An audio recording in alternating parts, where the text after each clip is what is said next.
Hello guys, आज आपण पाहणार आहोत months of the English calendar. याच्यामध्ये तुम्हाला there are 12 month.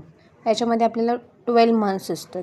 January, February, March, April, may, June, July, August, September, October, November आणि डिसेंबर. याच्यामध्ये 7 मंथ जे आहेत ते 31चे आहेत आणि 4 मंथ्स हे 30चे आहेत आणि 1 मंथ हा 28 आणि 29 चे आहेत. त्याच्यामध्ये मराठी जे महिने आहेत इंडियन कॅलेंडर चैत्र, वैशाख, ज्येष्ठ, आषाढ, श्रावण, भाद्रपद, आश्विन, कार्तिक, अग्रहायण, पौष, माघ, फाल्गुन. त्याच्यामध्ये फक्त चैत्र 30-31चा आहे. बाकी तुम्हाला 1, 2, 3, 4, 5, 6 महिने हे 30चे आहेत. बाकीचे 5 महिने हे टोटल 31चे आहेत आणि 30 आणि 31चा आहे. 1 इयरमध्ये 12 मंथ्स असतात. 1 वीकमध्ये 7 डेज असतात.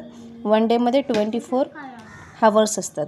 ह्याच्यामध्ये तुम्हाला मंथन ज्या एक्झामला मंथन स्कॉलरशिप वगैरे जे एक्झामला जे बसलेले त्यांच्यासाठी हा व्हिडिओ एकदम उपयुक्त आहे आणि त्यांनी हा आवर्जून व्हिडिओ बघायचा आहे. आणि जर तुम्हाला आवडलं तर लाईक आणि सबस्क्राईब करायचं आहे. इथून पुढे तुम्हाला मंथनचे पहिलीपासून ते 8वीपर्यंत मंथनचे सगळे व्हिडिओ पाहायला मिळतील.